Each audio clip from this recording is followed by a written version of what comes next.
So basically, just some info on my background. Started building apps and games on Facebook back in 2007. Essentially built a large app called Family Tree and sold that business in 2011. So I've been in the app and game space for a while. Built a number of different games on iOS, Android, and Amazon. And basically started focusing on mini games as a route to increasing retention and monetization within our own titles. And have been focused on mini games for about the last year and a half with a company called In-App Fuel. That's a mini game SDK for mobile developers. So in terms of the history of mini games, so when you look at mini games, they were really pioneered by real money, poker, and bingo companies. And within that sphere, mini games often drive a huge amount of revenue.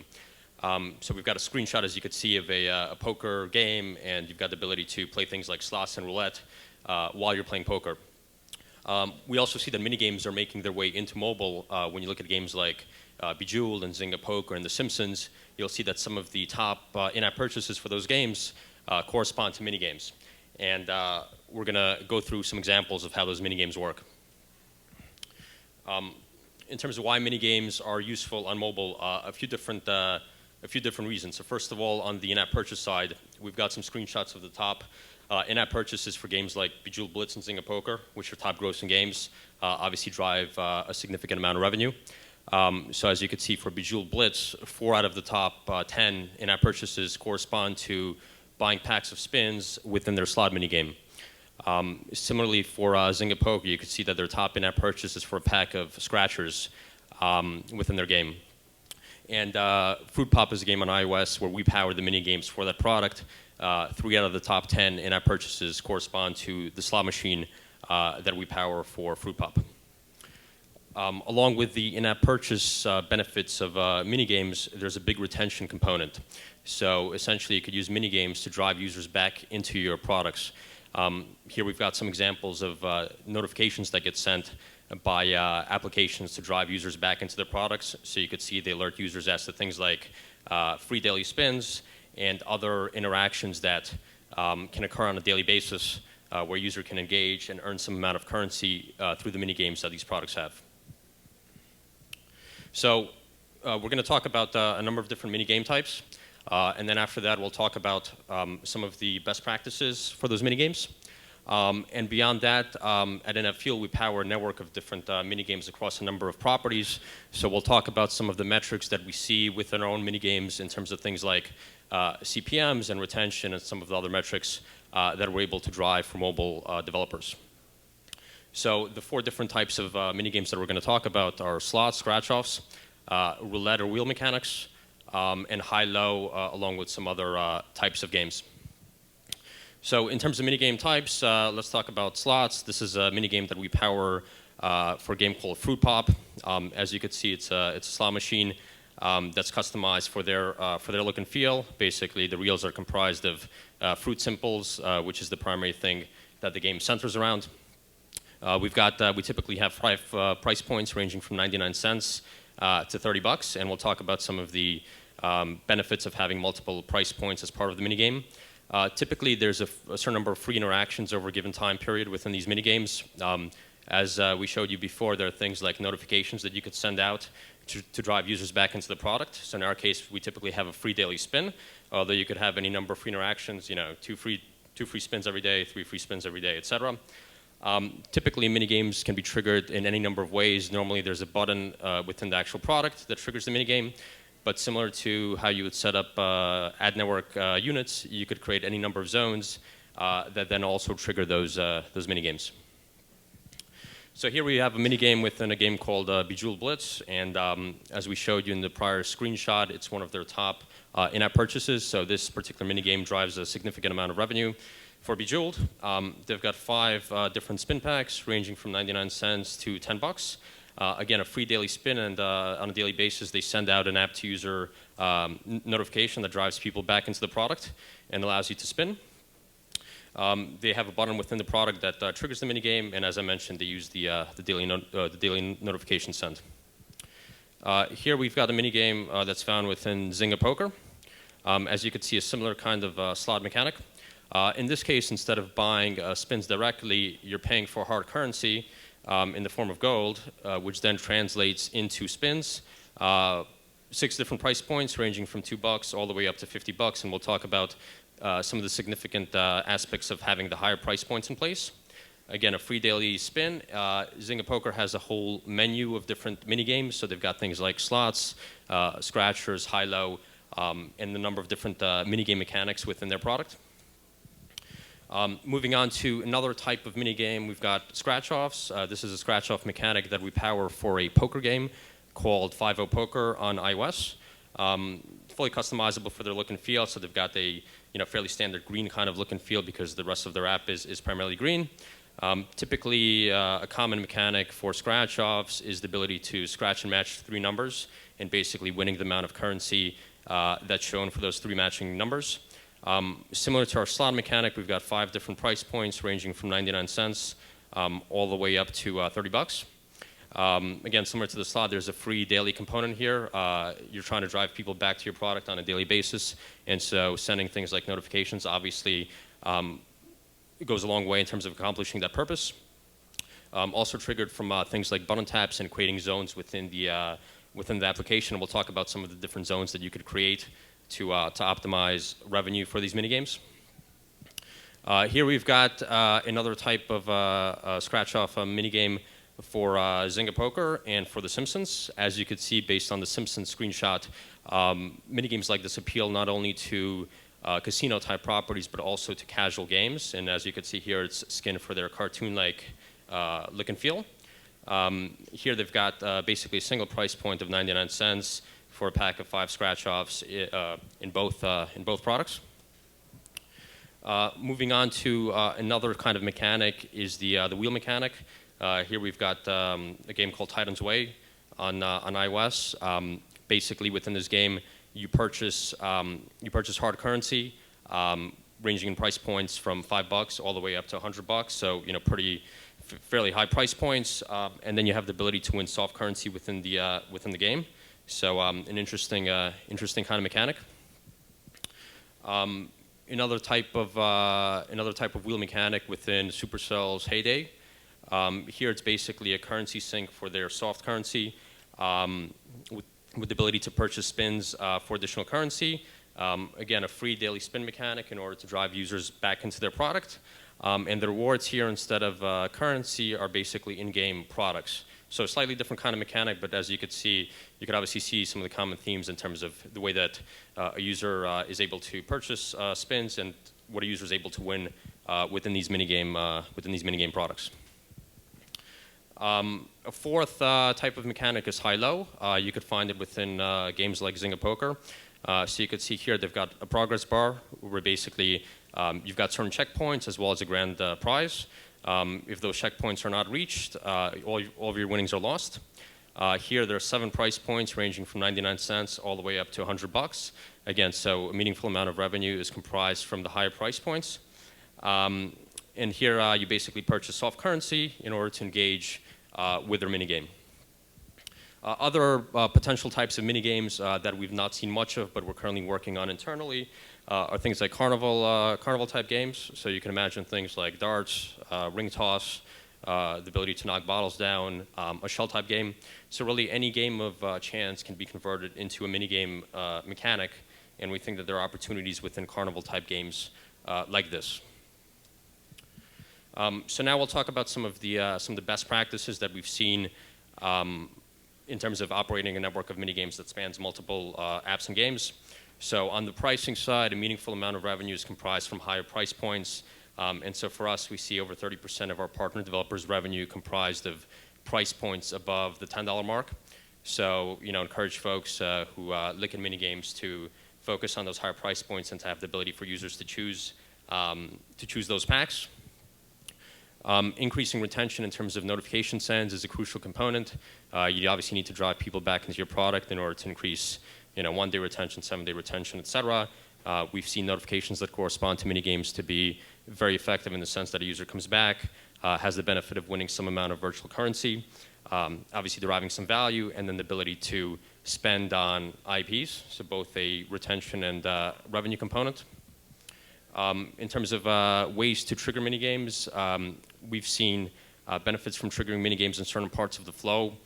So examples are areas where earning virtual currency is especially important for the user. It's a great way to trigger minigame, award the user a small amount of virtual currency, and give the user the ability to buy additional spins in order to win more virtual currency. Triggering minigames in parts of the flow that focus on monetization. So examples are a store page, obviously any part of the flow where there's a focus on monetization. Also breaks in the gameplay. So when you think about games like poker, for example, while waiting for the next move is a great place to trigger minigame. The user has a little break in the gameplay, and you could present the minigame to the user at that point. In terms of managing the economy, we found that it's obviously very important to set the frequency and range of payouts for the minigame. For us, we do this based on the conversion rate for the developer. So for example, $1 is equal to a certain number of coins. We then use that to populate the pay table within the minigame. It's obviously very important to make sure that you've got the right payout set and that you're giving away the right amount of virtual currency to the user. Similar to that, you've got free spins or tickets and paid spins or tickets. And typically what you'll find is that the amount of currency given away for the free interactions will differ from the amount of currency on average that's given away for the paid interactions. So obviously if a user comes back to your product on a daily basis and wins some small amount of currency, you want to make sure that that currency is not large enough to cause a significant amount of inflation in your product. So if a user comes back 5 days in a row, you don't want to give away a ton of virtual currency. While if a user has bought a paid spin, so for example, the user spent $1 to buy five spins, you know the value of those spins to the user, and then you could calculate the amount of virtual currency that you're giving away for each of those paid spins. Backing out to a CPM, these are some of the numbers that we see across our network.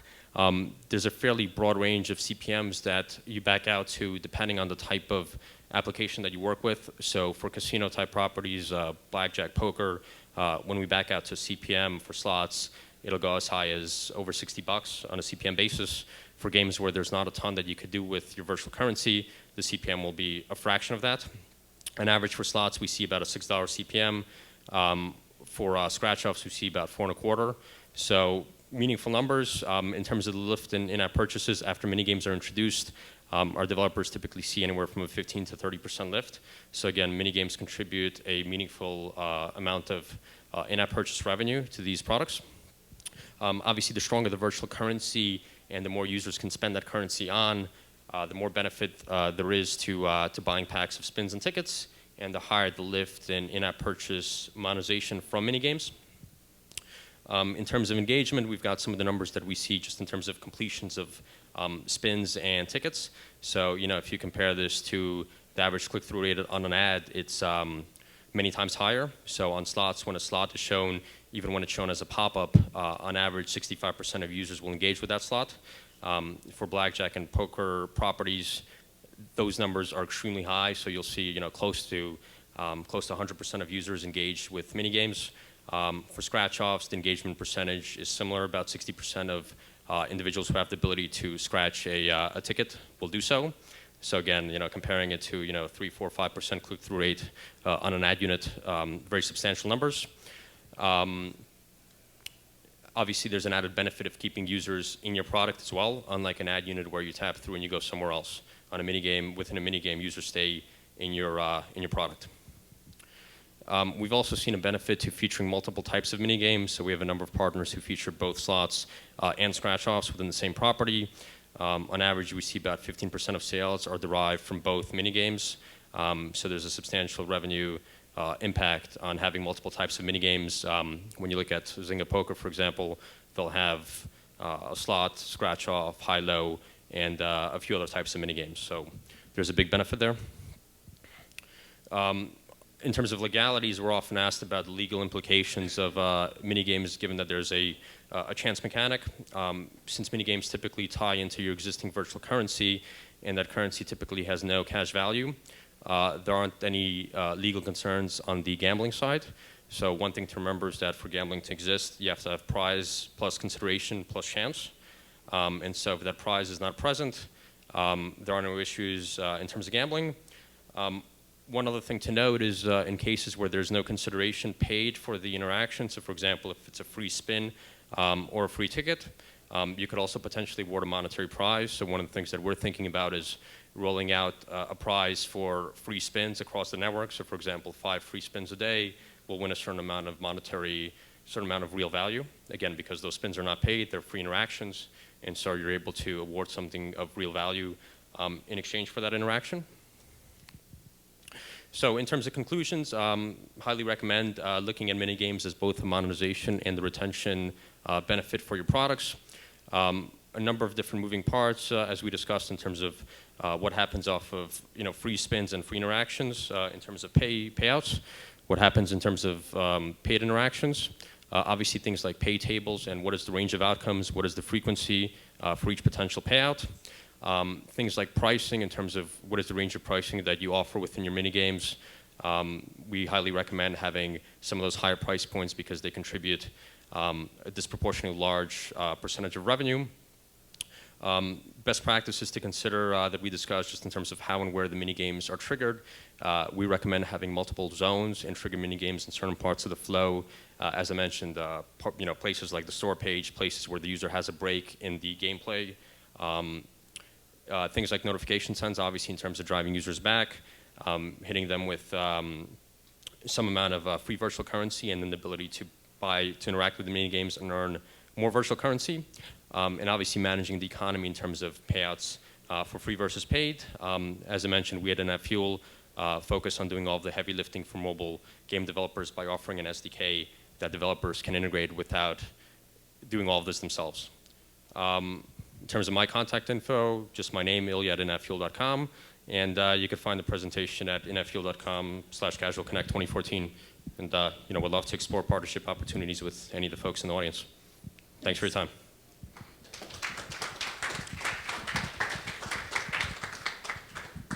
I would imagine that you might get some resistance from slot developers who don't realize how difficult it is to build a casino app or a slot machine. How do you deal with that, and do you get some resistance, and what's your answer to them? Yeah, so I think based on what you saw in the presentation, there are a number of moving parts here, and so for the developers that we chat with that are thinking of building it themselves, we focus on some of these details that really matter in terms of increasing revenue within the product, and as I mentioned, things like managing the economy, payouts for free versus paid, and as you know, especially with things like slots, there are a bunch of different moving parts that you have to make sure are built correctly in order to really maximize the revenue that's earned. So we focus on this, 24/7. We focus on mini games on a daily basis, and so we're able to optimize for all the different factors that we discussed in the presentation. Okay. Are there any other questions? Go on. Oh, I'll go to my reserved question. Sorry. Okay, I have a question. That's right. It seems like it's fairly automated, so that a developer can just come in and get kind of like an off-the-shelf app and then kind of do the installation themselves. What have you thought about doing more custom work and seeing if there's any benefit to that? Yeah, so it's the product that NFFuel has built as a self-service dashboard. So as you mentioned, you can go from signing up to integrating the SDK in less than an hour of time with the standard slot machine, scratch off, etc. A lot of the integrations that we've done are customized, especially based on the look and feel of the product. So we had an example in terms of Food Pop, in terms of the real symbols all the way down to the look of the machine itself is fully customized. So we're obviously happy to work with developers in terms of putting those custom elements in place, and we've done a lot of it to date. And I don't think I saw how many developers have signed up so far. So we've got about 200 developers that have signed up to the product. So we've got a fairly large network of mini games across a broad range of products. As I mentioned, some of them are casino-type products like poker and blackjack, while some of them are more casual games, match-3 games, games like Food Pop, that are obviously not in the casino category. And what kind of breakout is that? So is it coming more from the casino social games that want to expand their offering quite easily, or is it just from people that have nothing to do with gaming at all? We see both, but the majority is the latter, I think, because it's just a bigger category, and these are folks that aren't focused on casino games currently. So there's an opportunity for us to basically leverage all the expertise that we have and power the casino functionality for them without them doing a bunch of work and a bunch of different things that go into making these mini games really effective.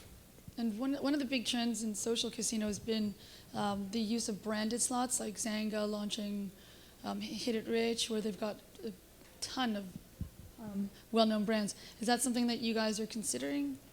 Yeah, it's something that we're considering. At the same time, we've seen that a lot of developers just want to make sure that the look and feel is compatible, fully compatible with their game. So I think we're trying to find a balance between being compatible with the game itself and then having certain potential branded versions of these different mini games. Okay, great. Well, thank you. Questions now. Excellent. I was hogging the mic there.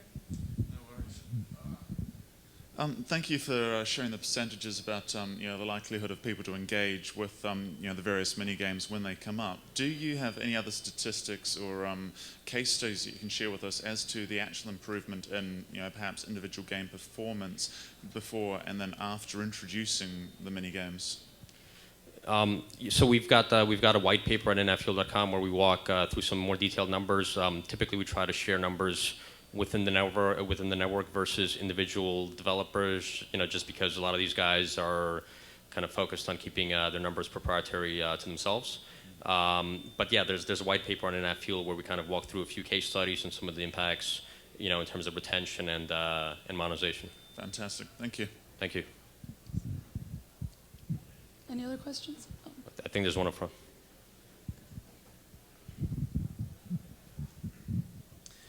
How much of this can be manipulated on a sort of per event basis where I want to present, at this moment, I want to present a game to this particular user because of their profile. In this particular case, I want the odds of them winning much higher, whereas in the next case, I want it lower, and really, kind of creepy to say this, but really manipulate what actually happens in terms of odds and payouts at particular moments.